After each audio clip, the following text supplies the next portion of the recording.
جتنے بھی پیغمبر دنیا میں آئے ہیں سب پیغمبروں کی ایک مشترکہ دعوت، ایک تو توحید کی دعوت کہ صرف اللہ، اور کہ مرنے کے بعد دوبارہ زندہ ہونا ہے، حساب دینا ہے۔ حضرت حکیم الامہ مولانا اشرف علی تھانوی رحمہ اللہ تعالی فرمایا کرتے تھے کہ یہ جو آخرت کا تصور ہے، آخرت کی فکر ہے، یہ عصائے موسوی ہے۔ عصا لاٹھی، موسوی موسیٰ علیہ السلام والی لاٹھی۔ جیسے جادوگروں نے ہزاروں سانپ پھینکے تھے نا، تو ان ہزاروں سانپ پہ اگر اسپرے کیا جاتا وہ مرتے؟ بولے ایک ایک کو پکڑ کے ڈنڈے سے مارا جاتا تو وہ مرتے؟ دو چار مرتے، اور سارا دن یہی کام کرتے رہتے۔ کیا خیال ہے؟ پھر وہ ادھر ادھر چلے جاتے، وہ کہاں کہاں گھس جاتے، ایک ایک کو پکڑ کے نکالنا یہ ٹینشن والا کام ہے۔ کیا خیال ہے بھائی؟ موسیٰ علیہ السلام کو اللہ نے کہا لاٹھی پھینکیں، حضرت موسیٰ نے لاٹھی پھینکی، وہ ایک ہی نوالے میں سب کو نگل گئی۔ اس کا کام ہی یہ تھا کہ اس قسم کے جتنے بھی جراثیم ہیں ان کو بولو بھائی ختم کرنا۔ تو ہم میں سے جتنے بھی لوگ ہیں ان میں مختلف قسم کی روحانی بیماریاں ہیں۔ وہ روحانی نہیں، پھر بتا دوں، وہ جو روحانی علاج والے کہتے ہیں، وہ ٹوپی ڈرامے، خود بھی ڈرامے باز، دوسروں کو بھی، اور ان کے پاس جانے والے بیوقوف، اور ان لوگوں کے پاس جانے والوں کی دنیا میں سزا یہ ہے کہ یہ ساری زندگی انہی فلیتوں پلیتوں میں، بول لو نا یار، رہتے۔ کیونکہ مجھے اس موضوع پر غصہ اس لیے آتا ہے کہ بول بول کے تھک گئے مگر پبلک جانا نہیں چھوڑ رہی۔ کالز آتی ہیں کہ ادھر گئے تھے روحانی والے کے پاس تو پھر یہ ہوا، پھر میں نے کہا گئے کیوں تھے؟ کہنے لگے پریشان تھے، کیا کرتے؟ تو پریشانی کا مطلب یہ ہے کہ جدھر بھی منہ اٹھاؤ چلے جاؤ۔ اگر کسی پریشانی کا آپ کے پاس علاج نہیں ہے تو اس کا مطلب یہ نہیں ہے کہ جس کے پاس نہیں ہے اس کے پاس چلے جاؤ، صبر کر کے بیٹھ جاؤ بس۔ نہیں آ رہی؟ اگر کسی پریشانی کا علاج نہیں ہے تو بس کسی کے بھی پاس چلے جاؤ، وہ تو اور پریشانی بڑھا دے گا نا۔ بھائی کسی بیماری کا علاج دریافت نہیں ہوا تو اس کا یہ مطلب ہے جیسے وہ ایک حکیم سا موضوع جو تھا نا اس کو پکڑ کے رکھنا ہے ورنہ موضوع چینج ہو جاتا ہے۔ روحانی جب بھی آئے گا نا درمیان میں اس کی واٹ لگاؤں گا میں، یاد رکھو، یہ آپ کو برداشت کرنا پڑے گا۔ وہ ایک حکیم کے پاس لوگ آتے تھے، ایک صاحب آئے کہ میرے پھنسی نکل گئی ہے، حکیم صاحب نے دوا دے دی۔ حکیم بیچارے کو پھنسیوں کا علاج آتا نہیں تھا، دوا دے دی تو وہ اس شخص دوا لے کر گیا، احتیاطاً پوچھ لیا کہ اس سے پھنسی ٹھیک ہو جائے گی؟ اس نے کہا نہیں۔ کہا پھر دوا کس چیز کی دی ہے؟ اس نے کہا یہ پھوڑا بن جائے گی۔ کہا پھر کیا ہوگا؟ کہا پھوڑے کا میرے پاس علاج ہے، پھوڑے کا مجھے علاج آتا ہے، پھنسیوں کا علاج نہیں آتا۔ تو جو روحانی والوں کے پاس جاتے ہیں نا، ان کے پاس آپ کی پریشانیوں کا علاج نہیں ہے، البتہ یہ کچھ ایسی پریشانیوں میں آپ کو ڈال دیتے ہیں جن کا ان کے پاس علاج ہوتا ہے۔ سمجھ رہے ہو؟ تو آپ پھر یہ سمجھنا شروع کر دیتے ہو کہ میں ٹھیک ہو رہا ہوں۔ آپ گئے، مسئلہ پیچیدہ تھا اور پیچیدہ ہو گیا، اس نے کچھ کیا تو وہ جو الگ سے بیماری آئی تھی وہ تھوڑی دیر کے لیے ٹھیک، تو پھر وہ ایک چین میں ساری زندگی کے لیے پھنس گئے۔ تو میں یہ کر رہا تھا کہ ہم میں سے ہر شخص میں بہت سارے ٹیکنیکل قسم کے فالٹ ہیں۔ پورا انسان بڑا مشکل سے کوئی بنتا ہے، جسمانی لحاظ سے انسان بننا آسان، لیکن حقیقی معنوں میں انسان بننا مشکل۔ فزیکلی تو ہم سب انسان ہیں، فزیکلی ہم سب کیا ہیں؟ انسان ہیں، دانت ہیں، ہاتھ ہیں، پیٹ ہے, آنکھیں ہیں, تو یہ گدھے کی بھی یہی سارے پارٹس ہوتے ہیں. کیا خیال ہے بھائی؟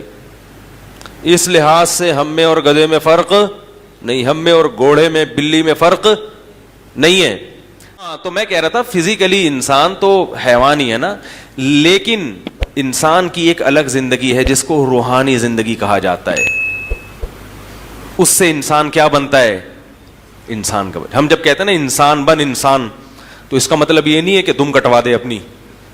وہ کہے بھائی میں کوئی گدھا تھوڑی ہوں, میں بندر بھی نہیں ہوں, میرے تو دم بھی نہیں ہے.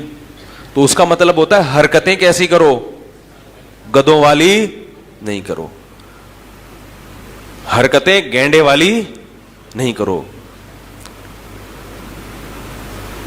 یعنی دیکھو انسان کی کچھ صفات ایسی ہیں, انسان اچھا بھی ہوتا ہے برا بھی ہوتا ہے. جانور تو ایک ہی جیسے ہوتے ہیں نا, یہ تو موضوع کئی دفعہ بیان کر چکا ہوں, اس کو نہیں ریپیٹ کروں گا. انسان میں اچھائی انسان کی آزمائش ہے, لہذا وہ آزمائش پہ پورا اترتا ہے تو اچھا بن جاتا ہے, آزمائش میں فیل ہو جاتا ہے تو برا. جانور اچھے برے نہیں ہوتے, بس جیسے اللہ نے بنا دیا ویسے ہی ہے. تو انسان میں بڑی مصیبت یہ ہے کہ اس کے اندر کچھ روحانی بیماریاں آتی ہیں. اس کا دل چاہتا ہے کہ جھوٹ بول کے کماؤں, اس میں زیادہ کمائی ہے. اس کا دل چاہتا ہے کہ دھوکہ دوں.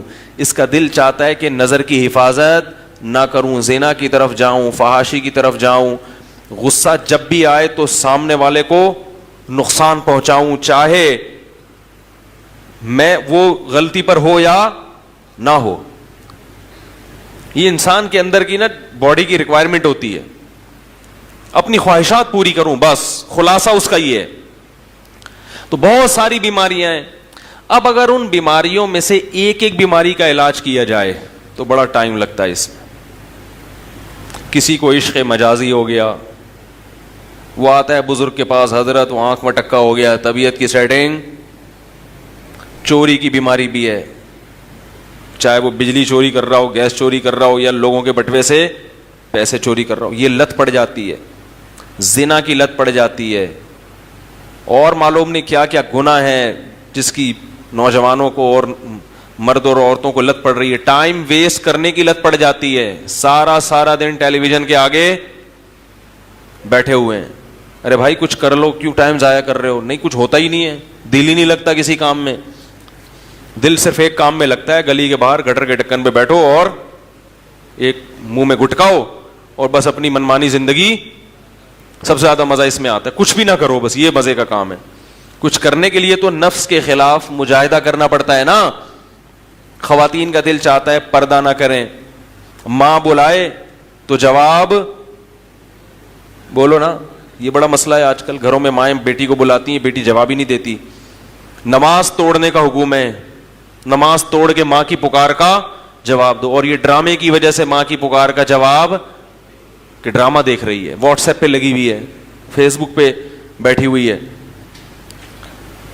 تو جب باپ اور ماں کا نہیں ہے تو میاں کا کہاں سے ہوگا؟ کیا خیال ہے میاں کا؟ کیونکہ اس کی تو ساری حرکتیں ان کو پتہ ہیں. کیا خیال ہے بھائی؟ ابا کے بارے میں تو بھائی اچھے ہی ہوتے ہیں سب کے ابا. میاں کے تو ایک ایک حرکت بیوی کو کیا ہوتی ہے, تو اس کی عقیدت کہاں سے آئے گی دل میں. اسی طرح میاں صاحب حقوق ادا نہیں کر رہے, دوستوں کے ساتھ تو ہی ہا ہا, گھر میں آتے ہی منہ پہ پورے 12 بجنا شروع ہو جاتے ہیں. تو یہ ساری سیٹنگ آؤٹ ہوتی ہے. اب اس میں معاشرے کی اصلاح کہاں کہاں انسان کرے بیٹھ کے, بھائی یہ بھی ٹھیک کر لو, یہ بھی ٹھیک کر لو, یہ بھی ٹھیک کر لو, یہ بھی ٹھیک کر لو, یہ بھی یہاں بھی انسان کے بچے بن جاؤ, ایسا کیوں کر رہے ہو, یہ کیوں کر رہے ہو, یہ کیوں کر رہے ہو. تو حضرت حکیم علماء فرمایا کرتے تھے آخرت کی فکر پیدا کر لو. بس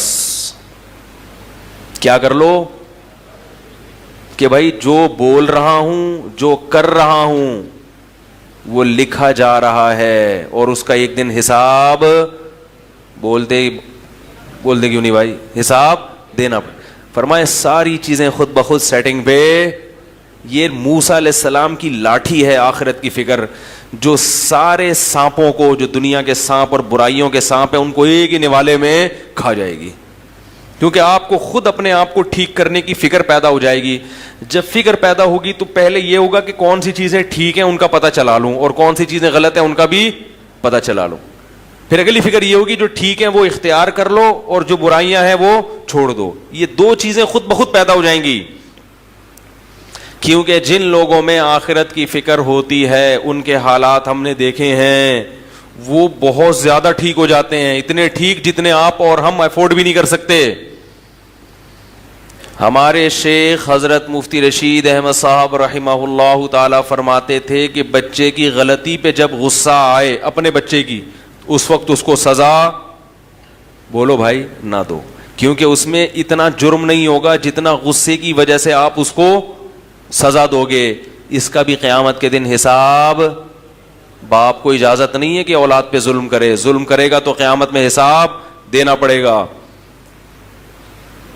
بتاؤ جو اپنی اولاد کو غصے میں نہیں مار رہا کہ کہیں زیادتی نہ ہو جائے, جبکہ غلطی اولاد نے کی ہے, بلکہ وہ غصے کے ٹھنڈا ہونے کا انتظار کر رہا ہو, تو وہ آدمی بہنوں کی وراثت کیسے کھائے گا؟ بولو نا بھائی. وہ کیسے لوگوں کے کروڑوں روپے کھا کے بیٹھے گا, وہ کیسے قتل کرے گا, وہ کیسے ظلم کرے گا؟ حضرت مفتی محمد شفیع صاحب رحمہ اللہ تعالی کا بھی یہی معمول تھا. فرماتے ہیں جب مجھے غصہ آتا تھا تو میں اپنے بچوں پہ سختی, جب غصہ ٹھنڈا ہوتا تھا پھر اپنے بیٹوں کو بلاتے تھے. کون بیٹے؟ حضرت مفتی تقی عثمانی صاحب, حضرت مفتی رفیع عثمانی صاحب. پھر اللہ ایسی اولادیں بناتا ہے جب باپ ایسا ہو. کیا خیال ہے بھائی؟ فرماتے ہیں جب غصہ ٹھنڈا ہوتا تھا پھر بلاتا تھا, اور ایک سوٹی ہاتھ میں ہوتی تھی, ہاں بھائی یہ کیا تھا, ٹڑک, اتنا پورا تمیز سے, جتنا غلطی ہے اس حساب سے سیٹنگ پہ بس لانا ہے تھوڑا سا. ہم پوری ونڈو ریموو کر دیتے ہیں بھائی, ریفریش کرنے سے کام چل رہا ہے, پورا کمپیوٹر ہی یعنی پہلے تو ونڈو اٹھا کے پھر بچہ ہی بھاگ جاتا ہے ٹھیک ہے, پورا کمپیوٹر چینج کرنا پڑتا ہے. کوٹ رہے ہیں تسلی سے, مار رہے ہیں, پیٹ رہے ہیں. تو یہ ان لوگوں کے حالات ہیں جن کو یہ فکر تھی کہ ہر بات کا لکھی جا رہی ہے اور ہر عمل بولو نا یار نوٹ کیا جائے. ہمارے حضرت کے پاس ایک شخص آیا, اصلاحی تعلق تھا. جب اس کے دل میں آخرت کی فکر پیدا ہوئی ہے, آخرت کا خوف, تو خود احساس ہوا کہ میں اپنی بیوی کے ساتھ زیادتی کرتا ہوں, جتنی بات نہیں ہوتی سزا زیادہ دیتا ہوں. خود سے آج کل کسی انسان کو یہ احساس ہو جائے, اس کو عجائب گھر میں رکھ دو, اتنا نیک, مذاق نہیں. کیونکہ آج کل تو الزامات لگتے ہیں, گواہوں سے ثابت ہوتا ہے کہ ظالم ہے, پھر بھی شوہر ماننے کے لیے تیار. وہ اپنی انسلٹ محسوس کرتا ہے, وہ یہ محسوس کرتا ہے کہ مجھے اگر غلط کہہ دیا تو یہ میری بے عزتی ہے, یہ مردانگی کے خلاف ہے, یہ میری مردانگی کو چیلنج کیا جا رہا ہے. وہ یہ ایسا تکبر میں آ جاتا ہے. اگر آپ بول دیں نا بھائی تم غلط ہو, تم ظلم کر رہے ہو زیادہ, تیش میں بولے آئندہ مفتی صاحب کے پاس کیس گیا نا, ایسے لوگ بھی ہیں کہ ان کی بیوی نے میرے پاس کیس دائر کیا, دونوں کی باتیں میں نے سنی, مجھے اندازہ ہوا, تو بیوی کو دھمکی دی کہ آئندہ مفتی صاحب سے رابطہ کیا تو تجھے طلاق ہے. یہ ہو رہا ہے, نہیں آ رہی بات؟ کیا کیا ہو رہا ہے معاشرے میں دیکھ لو. آئندہ مفتی صاحب سے رابطہ کیا تو, کیونکہ مفتی صاحب تجھے خراب کر رہے ہیں مفتی صاحب گھر اجاڑ رہے ہیں. تمہیں گھر بسانے کی فکر ہوتی تو یوں کہتے رابطہ کیا تو طلاق ہے. طلاق کا لفظ استعمال کرنے والا ہے بھائی, وہ گھر تو خود اجاڑ رہا ہے تو. حالانکہ یہ وہ لوگ ہیں جنہوں نے شادی بھی میرے مشورے پہ ہی کی ہے. ہائے ہائے ہائے, کیسے سمجھا یار, ہمارے ہی بلی ہمیں ہی میاؤں کر رہی ہے تو عدل بہت کم ملے گا آپ کو لوگوں کی طبیعت میں, اعتدال بہت کم. کہ بھائی اپنے خلاف بھی سننے کے, میرے والد صاحب کی اللہ مغفرت فرمائے, بچپن سے ایک بات ہم ان سے سنتے آئے تھے, جس نے حق بات سننے کا تحمل پیدا کر لیا اللہ اسے حق پہ چلنے کی توفیق عطا فرما دیتے. چاہے چلنے کی نیت نہ بھی ہونا, بس یہ ہو کہ میں اپنی برائی ٹھنڈے پیٹوں سن لوں, آرام سے سن لوں, جواب نہ دوں, بس یہ بول دوں ٹھیک ہے آپ نے مجھے بتا دیا, میں غور کروں گا, اتنا بھی کافی ہے. تو دھمکیاں دینے پہ آ جاتے ہیں. کوئی بھی اپنے خلاف کچھ بھی سننے کے لیے تیار بولو بھائی نہیں ہے. یہ سبھی کی حالت ہے, سب کی حالت ہے یہ. اس لیے یاد رکھو زیادہ خوش قسمت وہ نہیں ہے جو دوسروں کی برائیاں بیان کر رہا ہے, سب سے خوش قسمت وہ ہے جو اپنی برائی سننے کے لیے تیار ہو. اس میں ظرف ہے. میں بہت نالائق آدمی ہوں لیکن میں نے لوگوں کو کھلی اجازت دی ہوئی ہے, بیان میں کوئی بات نظر آئے, کوئی آپ کو لگے یہ غلط ہے, کھلے دل سے آ کے مجھے بتائیں, اور مجھے بتاتے رہتے ہیں. ہمارے دوستوں سے پوچھ لو, یار مفتی صاحب آپ نے تو بہت بڑی پھینک دی, اس طرح کی باتیں کرتے ہیں مجھ سے.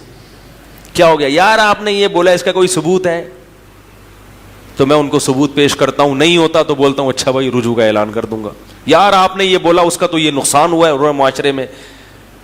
10 سال سے معمول ہے الحمدللہ لوگ, ہاں اس آدمی کی بات نہیں سنتا جو خیر خواہ نہیں ہے, کیونکہ جو بدخواہ ہوتے ہیں ان کا مقصد طنز ہے, ان کا مقصد کیڑے نکالنا ہے, ان کا مقصد آپ کی اصلاح نہیں ہے. جو اصلاح کی نیت سے آئے گا, خیر خواہ بن کے آئے گا, ہمارے دل کے دروازے بھی کھلے ہوئے ہیں اور گھر کے دروازے بھی کھلے ہوئے ہیں, چونکہ یہ لوگ ہمارے خیر خواہ ہیں. کوئی بھی فرشتہ نہیں ہوتا, کوئی بھی پورا کامل نہیں ہوتا. عالم کی تباہی اس وقت شروع ہوتی ہے جب وہ سمجھ لے کہ ہم چما دیگرے نیست, میرے جیسا کوئی دوسرا نہیں ہے.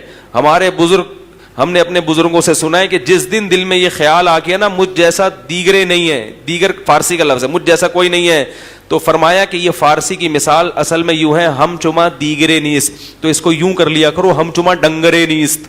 ڈنگر پتہ ہے نا, وہ ڈنگر کہتے ہیں نا بے وقوف آدمی کو جس میں عقل نہ ہو. جس دن یہ خیال آ گیا کہ میں ہوں سب سے بڑا فنٹر, مجھ سے کوئی غلطی نہیں ہو سکتی, تو سمجھ لو تم ہو سب سے بڑے ڈنگر, سب سے بڑے گدھے پھر تم ہو. تو اپنی برائی سننے کا تحمل بولو بھائی پیدا کریں. اور ایک اور بات, جب کوئی بڑا تنبیہ کرے, بڑا جو آپ سے عمر میں, تقوی میں, علم میں بڑا ہو, آپ کو بتائے کہ یہ غلطی ہے, یہ اس کو ٹھیک کر لو, تو وہ غلطی آپ میں نہ بھی ہو تو فوراً اس کی کریکشن کی کوشش بولو نا یار نہیں کرو. تھوڑی دیر کے لیے مان لو کہ یہ غلطی مجھ میں ہے, بعد میں کبھی موقع ملے تو پھر بتاؤ کہ حضرت آپ کو غلط فہمی ہوئی ہے, وہ ایسا نہیں بلکہ ایسا ہے. وہ غلط فہمی کو اگر قبول کر لیں آپ کی صحیح فہمی کو تو ٹھیک ہے, نہیں قبول کریں تو بحث بولو نا یار نہیں کرو, بحث نہیں کرو. پھر ابا نے آپ کو, ابا بڑے ہیں نا بھائی, اولاد کے لیے ابا کیا ہوتے ہیں بھائی. دیکھو مجھے ایک بات بتاؤ, جو اولادیں یہاں بیٹھی ہوئی ہیں, اولاد باپ ہوتی ہے یا باپ باپ ہوتا ہے؟ آج کل بہت بڑا مسئلہ اولادوں کے ساتھ یہ, ان کو یہی نہیں پتا کہ ہم میں سے ابا ہے کون. وہ کہتے ہیں ابا نے میرے کو ڈانٹا, ابا نے میرے کو مارا, ابا نے یہ, ابا نے.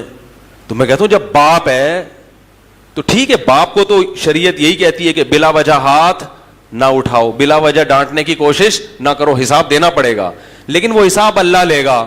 اولاد بولو نا یار, اولاد کو حکم یہ ہے کہ وَلَا تَقُلْ لَهُمَا اُفٍّ, تم نے اف بھی نہیں کرنا. اب بیٹا آ کے بتا رہے میرے ابا نے میرے کو یوں کیا, میرے ابا نے میرے یوں دیکھا, تو میں اس سے کہتا ہوں بھائی تمہارے گھر میں کوئی ابا ہے یا نہیں ہے؟ ابا کی ڈیفینیشن کیا ہے؟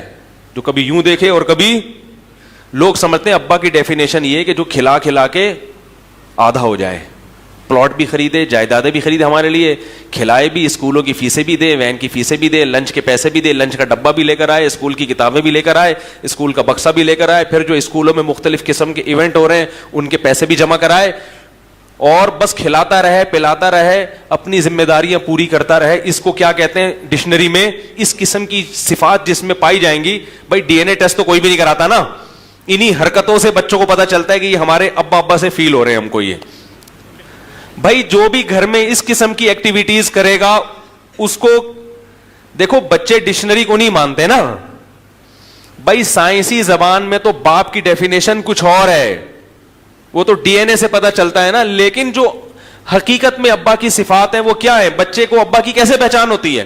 اب دیکھو میرا اتنا چھوٹا سا بچہ ہے 2 سال کا, جیسے ہی گھر میں داخل ہوتا ہوں ابو ابو کہتا ہے, اس کو کیا پتا کہ ابو کیا ہوتے ہیں؟ لیکن بچے کے دماغ میں کچھ چیزیں ہوتی ہیں, ان سے وہ اندازہ لگاتا ہے کہ جس میں اس قسم کی چیزیں پائی جائیں گی وہ کیا ہوں گے؟ بولو بھائی, اس کو عرف میں ابو کہتے ہیں. بچے اس سے اندازہ لگاتے ہیں. بھائی جو ہر وقت گود میں اٹھا کے رکھتی ہے, بچہ سمجھ جاتا ہے یہ میری ماں ہے, حالانکہ اس نے نادرا کا کوئی سرٹیفکیٹ نہ دیکھا نہ پڑھا کہ بھائی والدہ کا نام کیا ہے. جو ماں اس کو, جو عورت اس کو فیڈ کرا رہی ہے, جو اس کو ہر وقت چھاتی سے لگا کے رکھتی ہے, جو ہر وقت اپنے پاس سلاتی ہے, اس کی پوٹیاں صاف کرتی ہے, پیمپر چینج کرتی ہے اور دن رات اس کی خدمت کرتی ہے, بچہ اس قسم کی صفات جس عورت میں ہوں گی بچہ اندازہ لگا لیتا ہے یہ کیا ہے, ماں ہے. لہذا بچہ جب کسی دوسرے بچے کو دیکھتا ہے, دوسرے بچے کو دیکھتا ہے کہ یہ عورت اس کے بچے کے ساتھ ایسا کر رہی ہے, تو وہ فوراً حکم لگا دیتا ہے کہ یہ تمہاری کیا ہے, امی ہے. اس کو بتانے کی ضرورت نہیں ہوتی. غلط تو نہیں کہہ رہا بھائی, اسی سے بچہ اندازہ لگاتا ہے نا کہ یہ ہماری امی اور وہ والی لڈو کی امی, گڈو کی امی. تو سب کی امیوں کا بچے کے ذہن میں ایک ہوتا ہے جس میں یہ صفات ہوں وہ امی ہوا کرتی ہیں. تو ایسے ہی بچے کے ذہن میں ایک چیز بیٹھ جاتی ہے, قدرت بٹھا دیتی ہے, جو اس قسم کی چیزیں کرتے ہوں وہ کیا کہلاتے ہیں, ابا. جو گھر میں آتے ہی ہے بھائی چنگیز خان کی طرح داخل ہوں, کیا پکایا ہے کیا, اور ایک دم آ کے پوچھ گچھ شروع کر دیں, ہاں بھائی نماز پڑھی ہے, ہاں بھائی ہوم ورک کیا ہے, ہاں بھائی یہ کیا ہے, ہاں بھائی وہ کیا ہے, بیگم تمہیں تو تمہاری تو اماں آ کے بیٹھی رہتی ہیں ہر وقت پڑھے.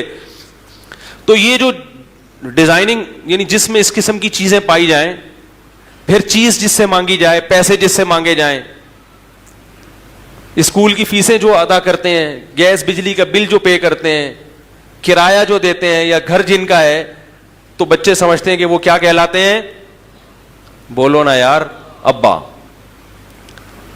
تو میرے بھائی ابا کی صرف اتنی ڈیفینیشن اگر ہوتی تو وہ ابا کم ملازم, بولو نا یار, زیادہ ہے. وہ ابا کیا ہوا, وہ ساری خدمتیں کر رہا ہے آپ کی وہ. تو ابا کو آنکھیں دکھانے کی اتھارٹی بھی. دیکھو میں آپ کو پنجاب کی حکومت کا ایک واقعہ سناتا ہوں. میں کو ایجوکیشن کے خلاف چیخ چیخ کے تھک گیا کہ یار کو ایجوکیشن کو ختم کرو. ابھی کچھ دن پہلے میں بہت بڑے عالم کے پاس بیٹھا ہوا تھا, میں ان سے سامنے رونا رو رہا تھا, حضرت یہ کو ایجوکیشن سسٹم تو ہمارے معاشرے کو کیا کر رہا ہے, تباہ کر رہا ہے. اب پی ٹی آئی سے کی حکومت آئی ہے تو کچھ عمران خان سے رابطہ کریں, علماء ان کو بولیں بھائی یہ اللہ کا واسطہ یہ سیٹ اپ کیا کرو, ختم کرو. تو انہوں نے پھر واقعہ سنایا پرانی کسی حکومت کا, پنجاب کی, میں نام نہیں لوں گا, کہ حکومت نے پنجاب میں جتنے بھی اسکول ایسے تھے جو کو نہیں تھے ان کو بھی کو کرنے کا فیصلہ کیا. تو علماء گورنمنٹ کے پاس گئے. اچھا حکومت نے یہ کہا ہمارے پاس فنڈ نہیں ہے کہ ہم لڑکوں کے الگ اسکول چلائیں اور لڑکیوں کے الگ, فنڈ نہیں ہے تو یہ مجبوری ہے. تو کچھ علماء گئے حکومت کے پاس اور کہا کہ بھئی آپ کیا کر رہے ہیں کہ یہ غلط ہے, دیکھیں یہ تو نہیں ہے. تو اس نے کہا بھئی فنڈ ونڈ کا مسئلہ نہیں ہے, تو ہم نے قوم کو الو بنانے کے لیے فنڈنگ کی بات کی ہے. بات یہ ہے کہ جو ہمیں فنڈ دیتے ہیں باہر والے ویسٹرن, ان کی پالیسی ہے کہ یہ فنڈ جب ملے گا جب لڑکے لڑکیاں, حالانکہ دیکھو اس کا تعلیم سے کیا تعلق, قرضے کہاں سے ملتے ہیں, آئی ایم ایف سے ملتے ہیں نا. تو یہ شرط لگائی ہوئی ہے کہ پیسہ اسکول کے لیے, تعلیم کے لیے اس صورت میں دیا جائے گا جب لڑکے لڑکیوں کو اکٹھا بٹھاؤ گے. نہیں یاری میرا خیال ہے بات. تو اگر ہم یہ کو سسٹم ختم کر دیں تو باہر سے پیسہ آنا بند. پھر اس وزیر اعلیٰ نے یہ کہا کہ جس کا کھاتے ہیں چلے گی بھی, ارے بولو نا یار, اسی کی. صاف لفظوں میں کہہ دیا بھائی جس کا کھا رہے ہیں پالیسیاں بھی انہی کی, پیسے بھیک کی طرح ان سے لے رہے ہیں جو بھیک دے رہا ہے, تو پالیسی بھی اسی کی چلے گی نا. بالکل صحیح کہا. جب آپ بھکاری بن جاؤ تو پھر آپ کی اپنی کوئی پالیسی نہیں ہوتی. اور ان قرضہ دینے والوں کی سوچ پہ بھی لعنت ہے, ان کو تعلیم سے مطلب نہیں ہے. بھلے یہ کوئی شرط ہے بھائی تمہیں ایجوکیشن چاہیے تو تمہیں کیا ہے کہ دونوں کو اکٹھا بٹھاؤ. اس کا مطلب یہ کچھ کام یعنی مدد کے بہانے بہت ساری چیزوں پہ ہمارے کلچر پہ ڈاکہ ڈال رہے ہیں. ان کو پتا ہے کہ کچھ ان کی خدمت کرو اور اس کے بہانے بہت ساری چیزیں اپنی منواؤ ان سے. اس سے پتا چلتا ہے کہ وہ ہمارے فیملی سسٹم کو تباہ کرنے میں کتنے حساس ہیں کہ ان کا خاندانی نظام تباہ کرو. ان کے ہاں ڈاکٹر پیدا ہوں, انجینئر پیدا ہوں, مگر مہذب لوگ پیدا نہ ہوں. کیونکہ اسکولنگ پہ تو خرچ کر رہے ہیں, لیکن ہمارے فیملی سسٹم کو بچانے کی بجائے تباہ کرنے کی کوشش میں لگے ہوئے ہیں. تو اس سے پتہ چلتا ہے کہ ان کو ڈاکٹروں سے تکلیف نہیں ہے, ان کو اس سے ہے کہ یہ, کیونکہ یاد رکھو غیرت مند لوگ ہمیشہ خاندانوں میں پیدا ہوتے ہیں. جس کے نہ ابا کا پتا نہ اما کا پتا, وہاں غیرت مند لوگ پیدا نہیں ہوتے. خاندان ہوتا ہے تو انسان کی پہچان ہوتی ہے نا. جب یہ سسٹم زنا پھیلے گا معاشرے میں تو خاندانی نظام برباد ہو جائے گا. جیسے وہ خود برباد ہو گئے تو وہ چاہتے ہیں کہ ہم بھی کیا ہو جائیں, برباد ہو جائیں. تو میں یہ کہہ رہا تھا کہ ہمارے وزیر اعلیٰ نے ارشاد فرمایا کہ جس کا کھا رہے ہیں پالیسی بھی اسی کی چلے گی. تو کاش گھروں کی خواتین کو یہ بات سمجھ میں آ جائے کہ جس کا کھا رہی ہو بھائی پالیسیاں بھی, ہائے ہائے ہائے, آہستہ بولتا ہوں, خواتین کے بارے میں جب بات آتی ہے آواز کیا ہو جاتی ہے, سلو ہو جاتی ہے, کیونکہ ہم بھی ایک شوہر ہیں, ٹھیک ہے, ہم بھی مجبور ہیں بھائی. تو پالیسیاں بھی کس کی چلیں گی, اور اس کی پالیسی کے خلاف جب ہوگا تو اس کو آنکھیں دکھانے کی اجازت بھی, بولو بھائی, ہوگی. تو جب ابا گیس بجلی کا بل بھی دے رہا ہے, ابا کرایہ بھی دے رہا ہے, گھر بھی ابا کا ہے بھائی, اور سارے خرچے کون اٹھا رہا ہے, ابا اٹھا رہا ہے, تو پالیسی کس کی چلے گی؟ اسلام کہتا ہے, اسلام تو نیچرل مذہب ہے نا, تو گھر میں پالیسی کس کی چلے گی بھائی, ابا کی چلے گی. تو جب پالیسی کے خلاف ہوگا تو ابا کو آنکھیں دکھانے کی اجازت بھی, بولو نا یار, ہوگی.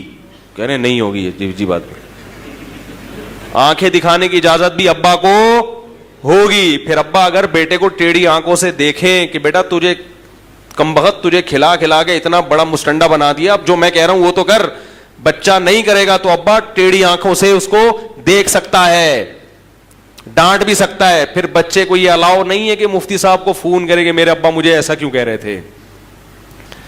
اگر وہ بچہ شکایت کرے گا تو اس کی مطلب ہوگا کہ بچے کی نظر میں باپ کی جو ڈیفینیشن ہے وہ یہ کہ وہ کھلا کھلا کے جوان کر دے, پلائے کھلائے, سارے خرچے برداشت کرے, مگر چلے گی کس کی, ہماری. تو یہ ڈیفینیشن غلط ہے, سمجھ رہے ہو؟ اس کو اپنی ڈکشنری میں تھوڑا سا چینج کر لو, تھوڑی سی کریکشن کر لیں, اس میں اضافہ کر دیں کہ سارے خرچے ابا اٹھائے گا, بوقت ضرورت آنکھیں بھی دکھائے گا. سمجھ رہے ہو؟ اور کبھی کبھار بھائی کبھی کبھار طبیعت سے چترول بھی, بولو نا یار, لگائے.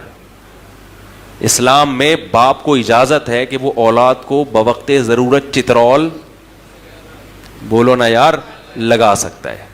اور اولاد کو حکم ہے کہ جب چترول لگے تو تمیز سے, بولو نا بھائی, کھا لیا کرو, کمپلین نہ کرے. بولے کوئی بات نہیں, لگا دیا تو لگا دیا, چلتا ہے یار, پٹیں گے نہیں تو پھر انسان کیسے بنیں گے. لیکن بلا وجہ نہ ماریں. اب باپ بھی بیٹھے ہوئے ہیں یہاں پہ, خام خامے جا کے چترول شروع کر دیا آپ نے. اچھی بات تو یہ ہوتی ہے جو کام اخلاق سے ہوتا ہے وہ مار پیٹ سے نہیں ہوتا. جتنا اولاد کو عزت دے کے اس کو اس کی عزت کا خیال کریں گے اتنا بچہ اچھا نکلے گا انشاءاللہ. مار تو بالکل ایک آخری درجہ ہے, جب بالکل کسی صورت میں, جیسے پھوڑے کا پہلے علاج یہ نہیں ہوتا کہ ایک دم اس کو بلیڈ سے کاٹ دیا جائے, پہلے تو بھائی مرہم لگا لو, نہیں ہو رہا اینٹی بایوٹک کھلاؤ, تو پھوڑے ٹھیک ہو جاتے ہیں اکثر. پھر بھی ٹھیک نہیں ہو رہا, پھر آپریشن کی طرف آتے ہیں. ایک دم ڈائریکٹ آپریشن کی طرف آ گئے تو اس کے سائیڈ افیکٹ بھی ہوتے ہیں. کیا خیال ہے؟ ٹھیک ہے نا.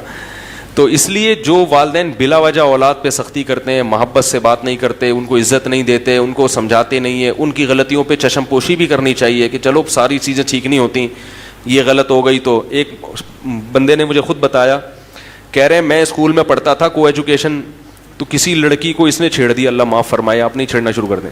جب چھیڑا ہے تو وہ لڑکی اور اس کی اماں پہنچ گئیں اس لڑکے کے گھر میں. پہلے غیرت مند لوگ ہوا کرتے تھے نا, آج چھیڑ دو تو خوش ہوگی, سہیلی کو بتایا کہ الحمدللہ چھیڑ کے آئی ہوں, ماشاء اللہ, اللہ نے اتنی عزت دی ہے کہ اب مجھے بھی لوگوں نے چھیڑنا, اور ماں باپ خوش ہوں گے, ماشاء اللہ ہماری بچی بھی بالغ ہو گئی بھی, ماشاء اللہ. خیر تھوڑا سا زیادہ ہو گیا, لیکن بہرحال کچھ اسی قسم کا سیٹ اپ چل رہا ہے. تو پہلے یہ پرانا 20-25 سال پرانا واقعہ ہے, وہ مجھے بتا رہے تھے کہ ہم نے کہیں چھیڑ دیا, آنکھ میں ٹکا ہو گیا کہیں تو لڑکی کو غصہ آیا, میں عزت دار, مجھے اس نے ایسے کیوں دیکھا, تو اماں کو بتا دیا اس نے. اماں پہنچ گئی اس کے گھر, لڑکے کے ابا کے گھر. تو کہہ رہے وہ ابا شکر ہے گھر پہ نہیں تھے, اماں کو بتایا. تو کہہ رہے جب میری ماں کو بتایا کہ تمہارا بیٹے نے میری بیٹی کو چھیڑا ہے. صحیح ہے, اللہ کے بندو اگر چھیڑا بھی ہے تو پورے محلے کو بتانے کی کیا ضرورت ہے بھائی, اپنی عزت اپنے ہاتھ میں ہوتی ہے نا. چلو خیر یہ صرف اماں ہی کو بتایا, لیکن یہ لوگ پوری دنیا میں مشہور کر دیتے ہیں. تو اس کی ماں نے کیا بولا, وہ شخص مجھے خود بتا رہے کہ میری والدہ نے بولا کہ میرا بیٹا ایسا نہیں ہو سکتا, یہ ہر جرم کر سکتا ہے مگر کسی کی بہو بیٹی پہ غلط نگاہیں نہیں ڈال سکتا, میں نے اس کو ہمیشہ حلال کھلایا ہے حرام. وہ بیٹا کہہ رہا ہے یار میری ماں کے جب میرے بارے میں یہ کمنٹس, تو میں تو شرم سے زمین میں بولو بھائی گڑ گیا. یار میری ماں مجھے اتنا اچھا سمجھتی ہے. کہہ رہے اس چیز نے مجھے مجبور کیا کہ آئندہ میں یہ حرکت بولو بھائی نہیں کروں. ماں کہہ رہی ہے یہ نہیں ہو سکتا بھائی, اتنے گھٹیا نہیں ہیں ہم لوگ, اتنے برے نہیں ہیں, اتنے گھٹیا خاندان کے لوگ نہیں ہیں ہم کہ ہمارا بیٹا جا کے دوسرے کی بہنوں اور بیٹیوں کو چھیڑنا شروع کر دے. ایسا نہیں ہو سکتا, کچھ اور کیا ہوگا. تو کہہ رہے وہ حالانکہ کہہ رہے ہم چھیڑ چھاڑ کے آئے ہوئے تھے ٹھیک ہے, لیکن ماں کی طرف سے یہ جو عزت ملی نا, کہہ رہے اس چیز نے مجھے آئندہ اس جرم سے روک دیا کہ بھائی نہیں ہوگا, اب نہیں ہوگا. جیسی ہماری ماں ہمیں سمجھتی ہے تو ہم, آج کل الٹا ہوتا ہے. ابا کے پاس کیس آتا نا, ابا پتہ کیا ابا کیا کرتے, ابا بولتے چھیڑ دیا, مجھے تو پہلے ہی پتا تھا یہ کیا کرے گا, یہ دنیا میں سالہ کسی کام کا یہ ہے نہیں. میں تو پیدا ہوا تھا جس قسم کی آنکھوں سے یہ نرسوں کو دیکھ رہا تھا, اسی وقت میں نے اندازہ لگا لیا تھا کہ یہ ٹھیک ہے بھائی. جب یہ پیدا ہوا تھا نا تو جس طرح یہ نرسوں کو دیکھ رہا تھا, مجھے اسی وقت اندازہ ہو گیا تھا کہ یہ بندہ ٹھیک. تو اس سے کیا ہوگا بھائی, اس میں اور نیگیٹو جذبات. یار میرے ابا میرے کو سمجھتے میں تو آدمی 2 نمبر ہوں, تو پھر تمیز سے 2 نمبر کیا, پھر 4 نمبر بن کے دکھاؤ نا. ایک شخص نے ہیروئن پی, نوجوان لڑکا تھا, انتقال ہو گیا, اللہ مغفرت فرمائے. حالانکہ شریف آدمی تھا, اس کی صحت تھی خراب, بیچارے کو بنتی, حالانکہ کوئی بیماری نہیں تھی, مگر اس کی صحت ہی نہیں بن پا رہی تھی, ہڈیاں نکل رہی ہیں, چہرہ اندر جا رہا ہے. تو لوگوں نے کیا کہنا شروع کر دیا, یار لگتا ہے تم پیتے ہو. واقعی شکل سے بیچارہ ایسے لگ رہا تھا, حالانکہ ایسا تھا نہیں وہ. تو مجھے خود اس نے بتایا کہ لوگ نے مجھے تانا دیا کہ تم ہیروئن پیتے ہو, حالانکہ کہہ رہا میں نہیں پیتا تھا. پتہ نہیں کوئی بعض بیماریاں ٹریس نہیں کر پاتے ڈاکٹر, صحت نہیں بن رہی تھی, بالکل ہڈیاں نکل رہی تھی. کہہ رہا بالآخر میں نے جا کے پینا شروع کر. میں نے کہا جب لوگ مجھے برا سمجھتے ہیں تو میں برا بن کے دکھاؤں گا. غلط کیا اس نے, انتقال ہو گیا, اللہ تعالیٰ مغفرت کرے اس کی. لیکن جن لوگوں نے اس کو اس قسم کے تانے دیے وہ بھی اس جرم میں برابر کے شریک ہیں یا نہیں ہیں؟ تو بھائی کسی گناہگار کو زیادہ اس طرح سے آپ کرو گے نا تو اس سے گناہ پہ کیا ہوتی ہے, مزید جرت پیدا ہوتی ہے. تو اباؤں کو بھی چاہیے کہ اولاد کی تربیت میں تھوڑا سا اس کی عزت کا خیال, ارے بول لو یار, رکھ لیا کریں. بیٹا تم بڑے اچھے آدمی, ایسا تم سے ہو گیا, لیکن ہمیں پتا ہے تم ایسے ہو نہیں, کیونکہ مجھ سے بھی ایک دفعہ ہو گیا تھا ایسے ٹھیک ہے. یہ زیادہ راز نہ فاش کریں اس کے سامنے, میری تو تھوڑی سی عادت ہے دائیں بائیں نکلنے کی. ایسا نہ کہیں کہ میں بھی کر چکا ہوں. بچے کے سامنے کبھی اپنی برائی نہ آنے دو. بچوں کو جب باپ کا پتہ چلتا ہے نا باپ سے ہی غلطی ہوئی ہے تو بہت منفی اثرات پڑتے ہیں اس کے اوپر. بچے کے سامنے تو باپ کی تعریف ہی ہوگی, تمہارے باپ جیسا کوئی دنیا میں ہے ہی نہیں. تو لیکن پھر بھی اگر ابا نے آنکھیں دکھا دیں اور کبھی 2-4 تھپڑ لگا دیے تو عزت دار آدمی تمیز سے مار کھاتا ہے, وہ چرچے نہیں کرتا کہ ارے ابا ہیں یار جب کھلا رہے ہیں, کیا اوقات ہے باپ اگر نکال کے گھر سے باہر بولے چل نکل بے یہاں سے, کیا اوقات ہے, کوئی پوچھے گا؟ باپ کو مکمل کیش کرا لیتے ہیں, پھر جب اپنے پاؤں پہ کھڑے ہوتے ہیں تو پھر ابا کو ابا ماننا چھوڑ دیتے ہیں. پہلے باپ کو مکمل کیش کراتے ہیں, خرچہ بھی لے لیا, تعلیم کے پیسے بھی لے لیے, گھر میں 20-25 سال گھر کی سہولت بھی حاصل کر لی, اور اماں کی جو فیسلٹی ہے وہ بھی تو ابا کی طرف سے ہے نا. ابا اگر اماں کو گھر سے نکال دیتے تو پھر اماں بھی اس طرح سے آپ کو عزت کے ساتھ نہیں پال سکتی تھی. آپ کے ابا نے آپ کی اماں کی بھی کڑوی کسیلی اونچی نیچی برداشت کی اور اس کو رکھا گھر میں, تو نتیجہ کیا نکلا؟ آپ عزت کے ساتھ پلے بڑے ہو. جب عزت کے ساتھ آپ پل بڑھ گئے, معاشرے میں آپ کا ایک نام بن گیا, قوم بن گئی, شادی بھی ہو گئی, لوگوں نے کہا بھائی ابا ہیں ماشاء اللہ ان لوگوں کے, بھائی اچھے لوگ ہیں, ابا بھی آئے ہیں شادی میں, ورنہ ابا نہ جائیں تو کوئی رشتہ بھی نہیں دیتا نا. سارے کام ہو گئے, اب ابا کو کیش کرا لیا, اب ابا کسی کام کے نہیں ہے.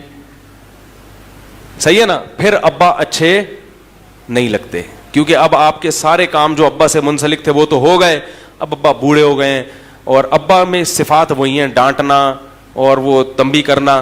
اب ابا ڈانٹتے ہوئے اچھے نہیں لگتے, کیونکہ اب ابا کسی کام کے رہے نہیں. تو غیرت مند لوگوں کو جب ابا پرانے ہو جاتے ہیں تو اور بھی زیادہ اچھے لگتے ہیں. کیا خیال ہے بھائی؟ جتنے پرانے اماں ہوگی جتنا پرانا ابا ہوگا.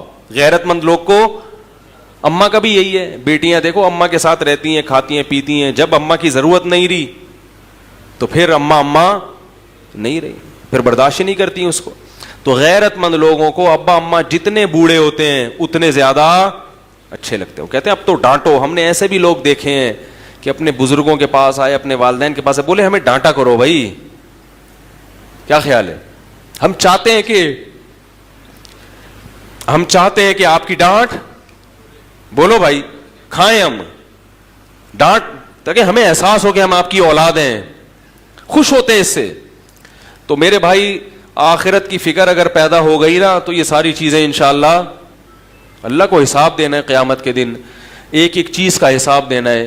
ایحسب الانسان ان یترک سدی, اللہ فرماتے انسان یہ سمجھتا ہے کہ ایسے ہی چھوڑ دیا جائے گا. ایسے دنیا میں کوئی بھی نہیں چھوڑا جائے گا میرے بھائی. یہ تو غیر مسلموں کا نظریہ ہے کہ بس یہ دنیا ہے, کھاؤ پیو موج مستی کرو مر جاؤ. اللہ فرماتے ہیں ایسا نہیں ہے. تو میرے بھائی اگر مکمل صحیح بننا ہے تو کیا کرنا پڑے گا؟ آخرت کی فکر پیدا کرنی پڑے گی. اس کے لیے علماء نے ایک طریقہ بیان کیا ہے, کیونکہ ابھی تو میں نے بھی بیان کر لیا, آپ نے بھی بیان سن لیا, تھوڑا سا احساس ہو گیا. جب گھر جاتے ہیں تو سب بھول بھلیاں, کیا خیال ہے؟ پتہ ہی نہیں چلتا, بیان یہ ہوا تو یاد بھی نہیں رہتا کیا باتیں ہوئی ہیں کیا نہیں ہوئی ہیں, سب بھول بھلیاں ہو جاتا ہے. تو علماء نے اس کا طریقہ بیان کیا ہے کہ روزانہ رات کو سونے سے پہلے 5 منٹ محاسبہ کریں اور 5 منٹ مراقبہ کریں. بات آ رہی ہے سمجھ میں؟ 5 منٹ محاسبہ اور 5 منٹ. دیکھو جو کام تھوڑا ہو مگر ڈیلی بیسس پہ ہو اس کی برکات زیادہ ہوتی ہیں, اور جو کام زیادہ ہو مگر پابندی سے نہ ہو اس میں برکت, بولو نا یار, نہیں ہوتی. لوگ ایک دم صحت بنانے آتے ہیں نا, وہ طاقت کی دوائیں کھانا شروع, یہ وہ ایک اور بڑی اچھی اچھی خوراکیں کھانا شروع, تھوڑے دن میں جوش ختم. تو جو کنٹینیو کوئی بھی کام کرے گا نا پابندی سے, چاہے تھوڑا ہو, اس کی برکتیں زیادہ. تو 5 منٹ سے زیادہ نہیں, زیادہ کریں گے تھک جائیں گے. تو 5 منٹ بہت ہیں. مراقبہ اور 5 منٹ. مراقبہ کسے کہتے ہیں؟ یہ مراقبے سینٹر والے مراقبے نہیں جو روحانی لوگ کراتے ہیں ٹوپی ڈرامے. مراقبہ ہال میں آئیے اور مراقبہ کیجیے اور پھر آپ گھومیں گے آسمان کی سیر کی. یہ دماغی کیا ہے, تھوڑی سی سیٹنگ آؤٹ ہونے کی دلیل ہے. مراقبہ وہ جو حدیث میں آتا ہے, اور محاسبہ وہ جس کا اللہ اس کے رسول نے حکم دیا. محاسبے کو آج کی زبان میں احتساب کہا جاتا ہے. آپ نے سنا ہوگا نا بھائی, احتساب سب کا ہوگا. یہ لفظ سنا ہے کہ نہیں سنا؟ ارے کہتے ہیں نا اپوزیشن کا بھی احتساب ہوگا. اپوزیشن والے حکومت میں آتے کہنے سب کا احتساب ہوگا, یعنی ہمارے علاوہ سب کا. بھائی یہی مطلب ہوتا ہے نا. وزیر اعظم جب تقریر کرتے ہیں کہ سب کا احتساب ہوگا, مطلب کیا کہ میرے علاوہ جتنے بھی دنیا میں لوگ ہیں سب کا احتساب ہوگا. حکمرانوں کی یہ سوچ ہوتی ہے. جب عدالت کہہ رہی ہوتی ہے کہ سب کا احتساب ہوگا تو مطلب جج صاحب کہتے ہیں میرے علاوہ جتنے بھی لوگ ہیں سب کا احتساب ہوگا. تو احتساب کا مطلب چیک کرنا کہ کیا کر رہے ہو, ٹھیک ہے نا, کتنی تمہارے اندر جرائم ہیں, کتنی غلطیاں ہیں, کتنی خوبیاں ہیں. تو یاد رکھو اللہ اس کے رسول نے ہمیں جو حکم دیا نا محاسبہ کرنے کا, جو احتساب, وہ محاسبہ تھوڑا سا اس سے مختلف ہے. اس میں یہ کہ کسی کا بھی احتساب نہیں ہوگا, صرف کس کا ہوگا؟